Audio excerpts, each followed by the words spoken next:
Greetings, honored viewers. My name is Raziel, and it fills me with great pleasure that I, a mere servant of the greater good, was chosen to lead a group of servants of the greater good into the fierce fires of battle within Warpforge. I shall be revealing a small group of stratagems, a legendary troop, and to top off today's reveals, the epic warlord of the Tau Empire. I think I have held you up long enough now. Forward and upward for the greater good. The first card I have is called Zephyr's Gaze. It is a 1 energy stratagem with the effect to give shield to a friendly unit. While the effect is simple and straightforward, those of you who are blessed with keen eyes will have noticed that Zephyr's Gaze is actually not titled a stratagem, but an invocation. Invocations are a subtype of stratagems. Those of you who are veterans of the Horus Heresy Legions will remember the theoreticals and practicals of the Ultramarines, or the traps and secret orders of the Alpha Legion. This subtype exists to allow certain cards to interact specifically with them while not affecting the general pool of stratagems around them. To see what this means, please stick around for some of the later reveals, as they will be interacting with exactly these invocations. The next card I have is called Sense of Stone. It is once again an invocation, and it costs 2 energy and has the effect to give armor 1 to all friendly troops permanently. In my insignificant opinion, this card is very strong. Obviously, a one-time armor 1 buff is not new to the game. The orcs have had one pretty much since day 1, and this one is looking like a straight downgrade, given it does not apply anything else like the orc encampment's egregious camouflage trait. But believe me when I say that this card is going to be the cause of prodigious pain and supreme suffering for the enemies of the Tau Empire. The last invocation I have is called Storm of Fire. It is a 3 energy invocation with the effect to give +2 ranged attack to all friendly units until the end of the turn. This makes Storm of Fire a potentially strong tool to push for lethal. Given the Tau's natural affinity for ranged combat, I imagine that buffing ranged attack only is more than enough to make this card be pretty useful. However, I don't know if it would be proven to be strong enough to be included in your decks naturally.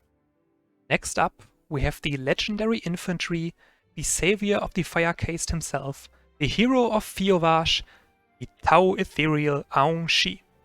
As already mentioned, Aung Shi is a legendary infantry.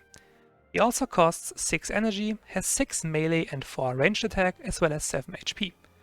On top of this, he comes with a shield, negating the first damage dealt to him, the passive ability to make all friendly troops cost go down by 1, and the talent Serene Unifier. More on this later. On his own, Aung Shi is already a pretty good card. Shield combined with 7 HP means that it will be very costly to defeat him without using hard removal stratagems or unit abilities. Passively decreasing the cost of all troops is a very strong effect that can potentially lead to a substantial swarm of units, making Aung Shi a very dangerous unit and a potential priority target. His talent, Serene Unifier, is what in my opinion breaks cards like the aforementioned Sense of Stone. Serene Unifier is a 2 energy talent that has the effect, choose an invocation and add it to your hand, it costs 1 less. What this means is that you will be able to potentially stack up on multiple copies of, for example, Sense of Stone, meaning a repeated board wipe armor buff for as low as 1 energy.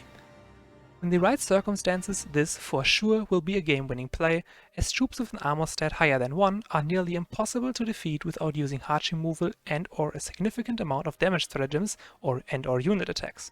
If we now imagine an entire board of up to 8 troops, potentially including Aung Shi himself, who also supports flooding the board with bodies thanks to his passive ability, it will be nearly impossible to overcome the Tau player's bulked out board unless you're playing the forces of the Big L, the orcs. Lastly, to finish today's Radiant reveals, I present to you the Tau Ethereal Supreme Aun Va. Aun Va is the epic warlord of the Tau Empire and has 2 melee and ranged attack, as well as 35 HP, which is pretty much standard. He has no other passive effect, just his talent Ethereal Supreme. And this talent is kind of insane. Ethereal Supreme is a 1 energy talent with the effect to give +1 health to all friendly units, including Aun Va himself, as well as adding a Serene Unifier to your hand. This means that Aun Va is pretty much free to stack up on Sense of Stone, for example, whenever he feels like it, without requiring Aung Shi or a different Ethereal to be on the board. On top of all of this, his 1 energy talent alone also provides an HP buff to the entire board. Again, those of you who are veterans of the Horus Heresy Legions will remember just how insanely strong a board-wide HP buff on a Warlord can be. It has been in that game multiple times, Ulrek Branton, Lotera Saren, Kargos Bloodspitter and Atesh Tarza, just to name a few cases, and every time this has been the case, it has gotten nerfed shortly afterwards because it was way too strong. Who knows, maybe things are going to be different in Warpforge. However, I do not expect anything to change regarding this, and it is, in my humble opinion, very likely this talent is going to get nerfed to, for example, your Warlord and adjacent troops. But who knows? Maybe I am wrong. Regardless, being able to stack up on powerful buff invocations is certainly a very strong ability. At the moment, these 3 invocations that I've shown you are the only invocations known to me, so you will be able to always pick the one you want, since choose makes you select from 3 random targets. If we do get more invocations in the other reveals and or the final release of the game, that would obviously make Serene Unifier less consistent and thus less strong. I do think, however, that both Aon-Shi and Aon-Va will be very strong thanks to this talent. And that is it. These are all the reveals I have for you today. I sincerely hope that this reveal was to your liking and that I didn't mispronounce the names of our honored ethereals that badly. Onwards and upwards, my friends, for the greater good.